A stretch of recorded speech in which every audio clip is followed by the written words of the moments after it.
So now we have advantage on everything. 1, 2, 3, 4. 4 plus 4 attacks so far.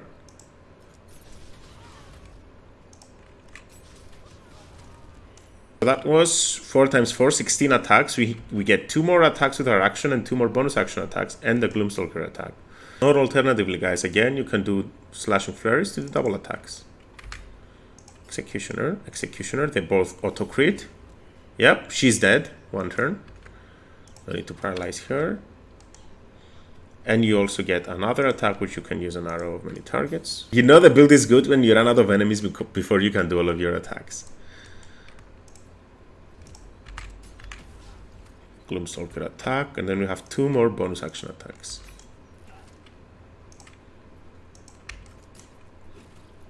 Yeah, and that's how it looks. So if you have maximum enemies, you can get up to 6 times 4, 24 attacks, plus 2, 26, and then plus 1 from the Gloomstalker action is 27.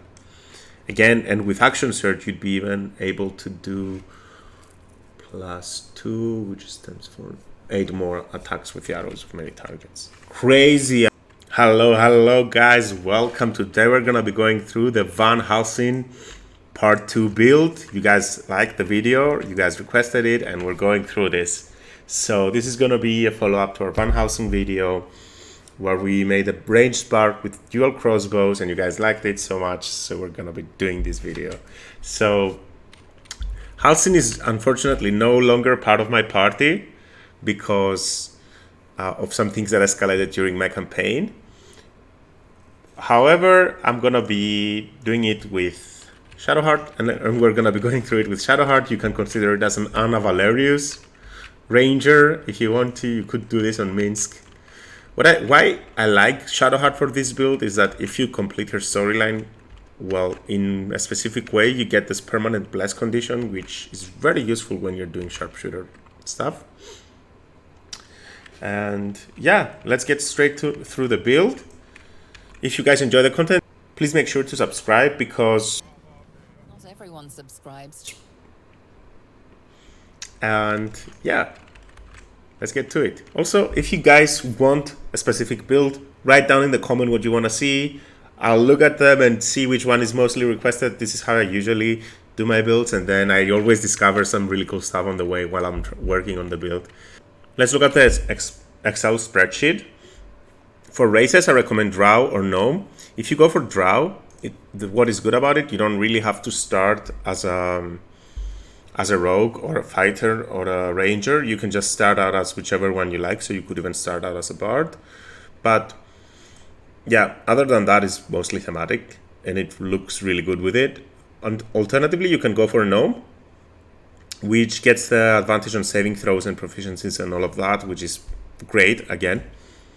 So if you want to maximize the attacks you're going to be doing, you can go with the fighter variant, but I like the rogue variant a little bit better, especially early game and the versatility of it. So if you start out as a rogue, you get a lot of expertise with 2 abilities and 4 skills, and you get a lot of proficiencies. And at level 3, you get your extra bonus action attack, right? You're going to be able to do 3 attacks at level 3, and you have sneak die. So crazy the amount of damage you can do at level 3 with a rogue. One of the strongest power spikes in the game, maybe contested by the Berserker Barbarian. If you want to see a tier list for early game power spikes, type Sawash in the comments and I'll know that's what you want to see. Then you're going to be getting 5 levels in Ranger in order to get the Gloomstalker additional initiative. Then you want to be getting Sharpshooter at level 4 and then extra attack at level 5. Additionally, you can get a fighting style, which is very useful early on, especially with Sharpshooter, combos very well.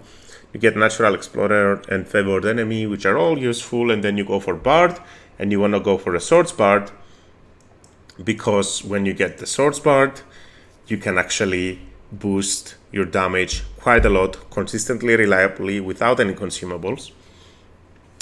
And then finally a Wizard level in order to be able to learn the spells that you want to be casting without relying on items. You don't have to, so it's really up to you. And then You can also go for the fighter variant where you give up on rogue levels. Feel free to give up on bard levels if you want to, and go with the more attacks. And I mean, you don't really want to be going wizard though if you don't have enough if you don't have level 3 spells. So yeah, up to you. We start out as a rogue. For our ability scores, now I definitely like starting with a 17 dexterity and getting anti-Ethels here and getting it to 18.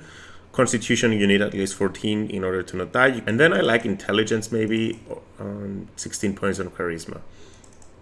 If you want to go with a dexterity gloves build, you can definitely do this, especially if you're going to be going for a big dip in wizard levels. So yeah, you could go in this manner. So you can go with this variant if you're planning on using the dexterity gloves. So let's do it so that you guys can see how it works. Even though in the demonstration I went with dexterity maxed out, this is gonna give us an option to see how exactly things would work. So definitely get acrobatics proficiency and expertise. This will prevent you from being shoved, and this is the combat proficiency that you're ever gonna need. I love having sleight of hand expertise.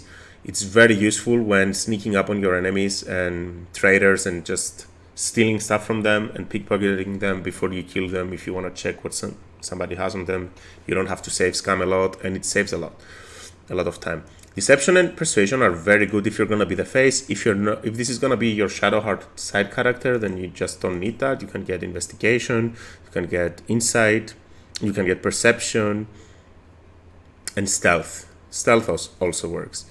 So, yep, since this is theoretically my main character,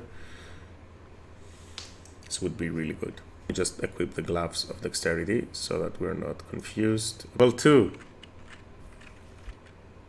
You get your bonus action hide, dash, and disengage. Very useful early on in the game. But you don't want to be using them. You want to be using them you want to be using your bonus actions to do extra attacks.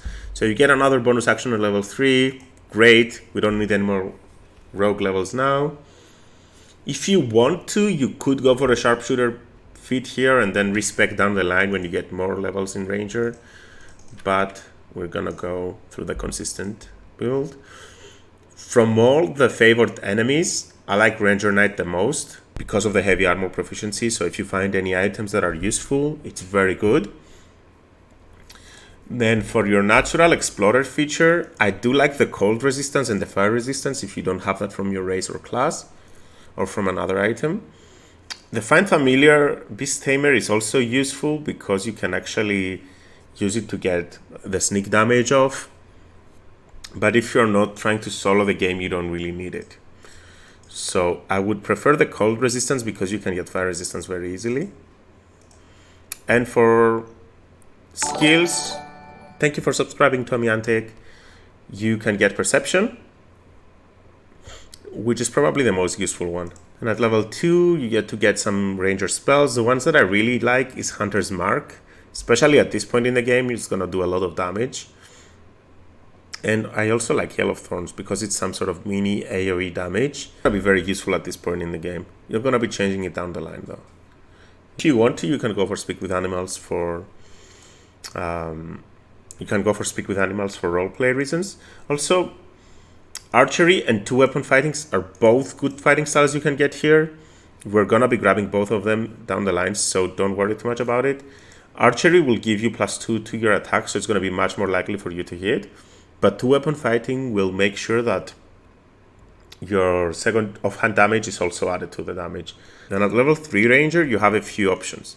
I wouldn't say that any of them are bad. Beastmaster will give you a beast which will be doing some really good damage, and it will give you sneak damage.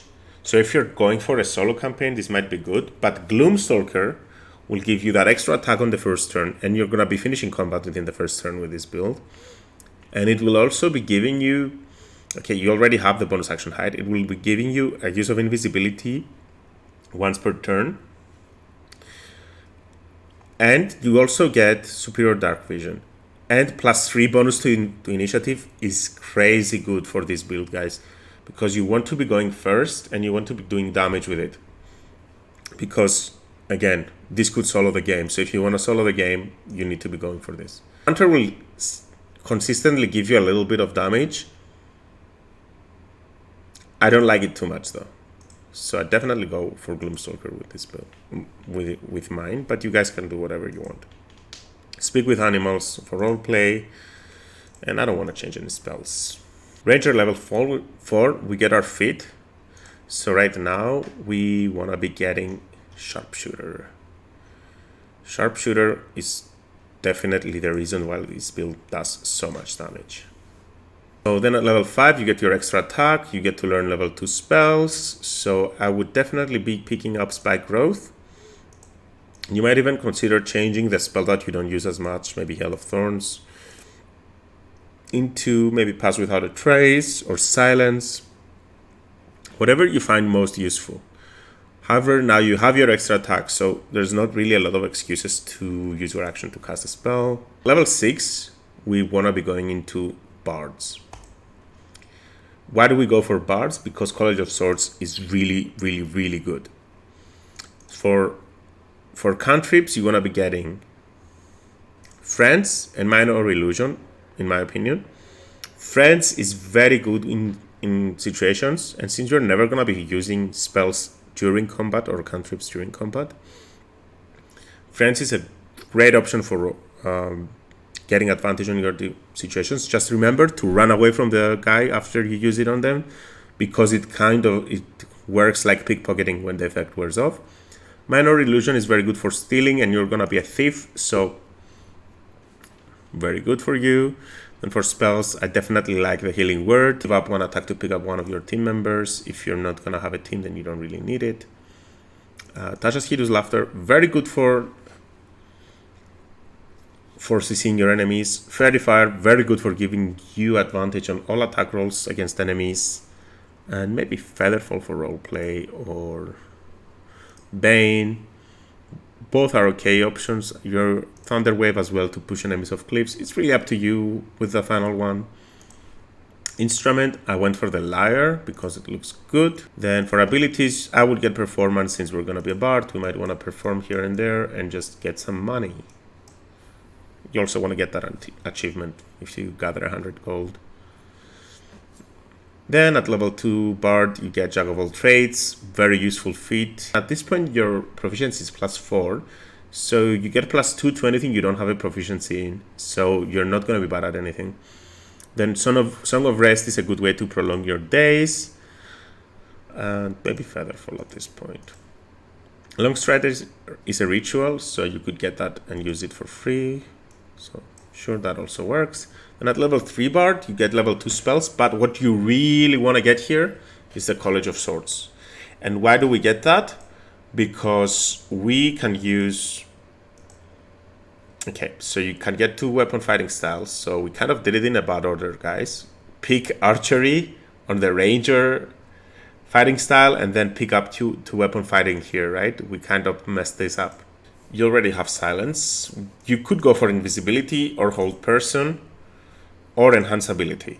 Both are very good options, and you should be replacing one spell that you're not using as much, maybe Thunder Wave, maybe Longstrider, since you're going to get it from your wizard, and be getting Invisibility or Hold Person. And finally, on the final level, you can go for an ability score increase, but the wizard will allow you to cast some spells you really need. So I would rather go for Wizard. And for cantrips, here I would pick Ray of Frost, not to be used on your enemies, but it can be used on water surfaces to make big areas of frozen of ice and just make your enemy sleep. It's very useful. And maybe Mage Hand at this point in the game, and probably Blade Ward as well. You're never going to use this, almost never. But then for spells, I would definitely be picking Find Familiar to get that cat ability to lure enemies, or Raven to blind them and give ourselves advantage, and to be able to proc our sneak. Then Shield is very good. For Cloud is good when you're pickpocketing people and you don't want them to be able to see you because it's a lighted area. Longstrider is a ritual and it's free. Also, Find Familiar is a ritual and it's free. So it's a free buff. And then for the final 2 spells that you're gonna be getting, don't pick, and maybe Magic Missile if you definitely want to use an action to ensure something lands. Grease is also good. Yeah, a lot of options, a lot of good options here. Yeah, and that concludes your level up. Now, when you get your wizard level, you want to be come here to your wizard abilities and preparing. Mirror Image, Haste, and Shield. You can learn those spells. Well, you know Shield, but you can learn Mirror Image from spells. Like I'm about to learn Blur. You find a scroll. You click here, learn more spells, and then you can just learn it. And then when you learn it, you can unprepare something and prepare that, right? So we're going to be preparing Mirror Image, Haste, and Shield. This build can go up to 45 armor class, by the way, guys. And let me show you how. So you do... Yep. And you also cast Mirror Image. So you cast Haste, you cast Mirror Image. And now you have 36, right? Then you can use 1 defensive flourish. Where is it? Yep. 40 armor class. And you also have a reaction shield. So you can go up to 45. And even without Mirror Image, you would get 36. So even if you lose all of your Mirror Image, you're still going to be able to have 36 armor class. Let's go through the items, guys, real quick.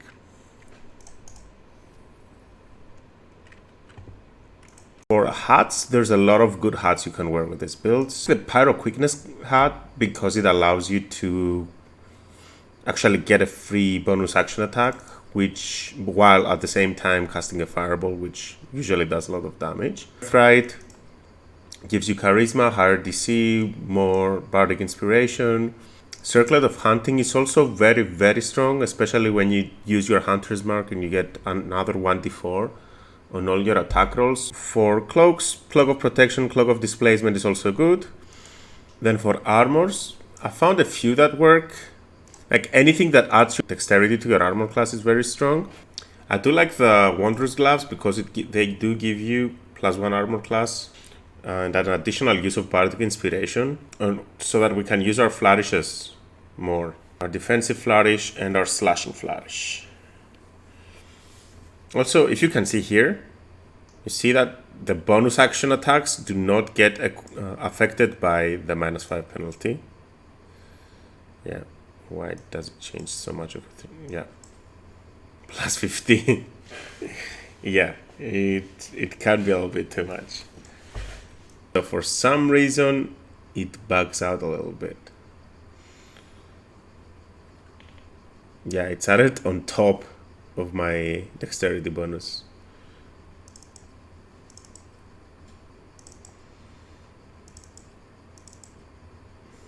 Okay. You see, +7. So it seems to add my dexterity twice. How can that be a +17, guys? These calculations. Yeah. Seems like you can do that, guys. And only settle for what you like a +17 to hit. It's a bit buggy, so play around with it if you want to exploit it. Not going to. Then for rings, okay, for shields, I like the Sentinel Shield. And something that I've noticed is that if you have the Devotee's Mace on, or should I say your flourishes, also do radiant damage for some reason. So while you could be wearing other items that give you buffs, this will give you a cool bonus action healing aura, which you could combo with the gloves of the Hellrider's Pride or the better version of it, which are the Reviving Hands, to give Blade Ward to everyone in your party, AoE at the start of your turn. I do love the Sentinel Shield, and if you think about the Gloomstalker buff that you get at +3 and your high dexterity, you're almost bound to go first in every combat. What I do like is the Hellfire Crossbow, because it also gives you the Scorching Ray, and if you combo that with the Pyro Quickness hand, you can just you can forgo one attack plus its extra attack to get 1 bonus action attack, which, as you can see, has a much higher chance to hit and and it's doing more damage at the moment because I have a +2 weapon here. So you only lose 1 attack and you get to cast Scorching Ray level 3 for free. Well, instead of 1 attack, which 4 raise to from 86 is arguably better than 1 shot from your arrow. Boots, evasive shoes are probably the best ones for this build, but you can wear Boots of Brilliance if you want to use your action to recover Bardic Inspiration. Amulets, I really like the Surgeon Subjugation Amulet, especially if you have the Tadpole abilities or the Killer Sweetheart. Now for rings, you have a lot of good options here. Good utilities here, the Fetish of Colladulant, Smooth Lance for invisibility, or Shifting Corpus Ring for more invisibility. Then we have the Caustic Band, which is sustainable damage, and you're going to be doing a lot of attacks, so do damage every turn adds up. Ring of Free Action, very useful so that you're not paralyzed. Risky Ring, advantage on every attack, you're going first. Probably very good, especially if you go down the fighter route, where you're going to be critting on a 19 as well. Then you could combo this build into some sort of, if you're hiding in the dark, there's even items like circlets, I think. While obscured, the number you need to roll a critical hit while attacking is reduced by 1. So if you want to use the covered cowl, you get this early on in Act 1. Well, halfway through, really. So you could combo this with maybe a risky ring and a fighter build, and then you would be critting on 17s or 16s even if you really get more items. There are more items if you choose to go some dark paths. I'm not gonna spoil that. I didn't do that though. I'm playing a light run. Also, you can get the Strange Conduit Ring whenever you're concentrating on a spell. Your weapon attacks do more psychic damage, which you will be concentrating on because we do have Hunter's Mark and Fairy Fire that we might choose to use. Or Hold Person. There's a lot of concentration spells you can be using. And again, Whispering Promise, if you actually want to be using the Healing Incense Aura, then it's a very good combo as well. So yeah, there's a lot of items, guys, to take into consideration here. So that's how it would look like. So let's go and check out some combat. Let's go kill the guards we kill out the Basilisk Gate every day. Okay, now let's just go through the same encounter again. So yeah, let's start our turn. No need to use that. So 2 attacks so far. So we killed one just to start with. Drop, drop, drop. Get our free high ground. To me, to be honest, it would be a nerf because I usually carry so many items on my characters. So yeah, let's see just how many attacks we have, right? Slashing Flourish, pop up. Should we Executioner here? Nope. Also, it seems like you can actually, when you're using Slashing Flurry with this Paralyzing Critical, with the Killer Sweet card, you can actually guarantee it critical hit twice because it's the same attack, technically. So that's 2 free crits, which we definitely want to be using against. Yeah, you see? Because it's the same attack. So you can actually use that to guarantee 2 criticals. Yeah. Against any target. Let's do it again. Okay, now she's a little bit far away, so well, let's get a critical. No need to paralyze her.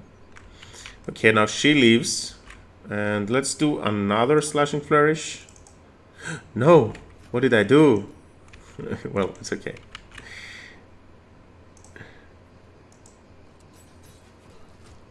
And you get more attacks and even more attacks.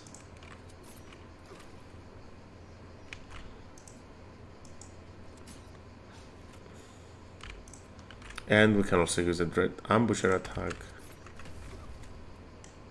So yeah, guys, 1, 2, 3, 4 deaths, 4 kills this time, but we trolled a lot with our DPS. Let me count those attacks. Yeah, so it's 12 attacks, guys, I counted, and if we had Action Surge, we'd actually be able to do even more. So that's crazy amount of attacks. Okay guys, so let's go through it again now, and I'm gonna be using some consumables that are crazy good.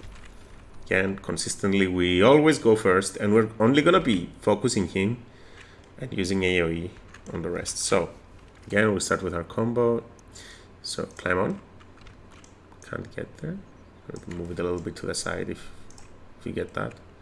Sometimes they stack perfectly and you can't really climb on it. So now we have advantage on everything. And what is really cool right now is that you can actually use these arrows to get 4 attacks per attack that you get. So let me show you what I mean.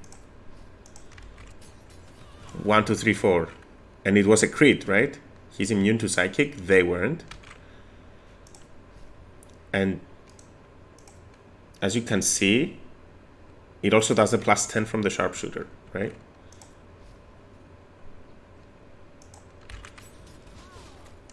Yep, so 4 attacks, 4 plus 4 attacks so far.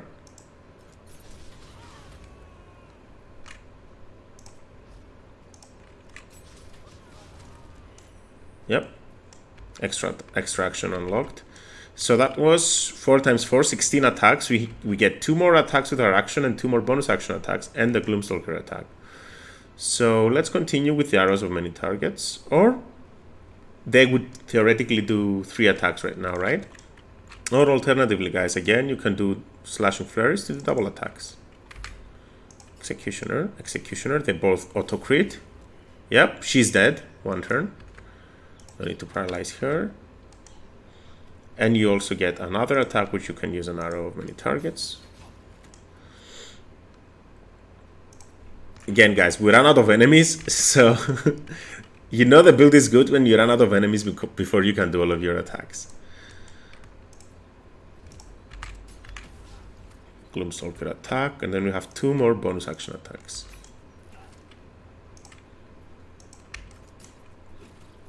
Yeah, and that's how it looks. So if you have maximum enemies, you can get up to 6 times 4, 24 attacks, plus 2, 26, and then plus 1 from the Gloomstalker action is 27. Again, and with action surge, you'd be even able to do plus 2, which is times 4, 8 more attacks with the arrows of many targets. Crazy item, guys. I don't even know why this item is. Yeah. Again, they do have damage, but only on the hit die. Like if you read this, it says yes, it's 1d6 plus 2 plus 3. Yeah, it does have, but then over 2, and then it gets plus 10 from the sharpshooter. So the sharpshooter actually counts fully on the damage of those attacks, which is crazy, guys. It should have the sharpshooter as well to make it balance. Yeah. And again, you get 4 attacks that you can do double with your flourishes.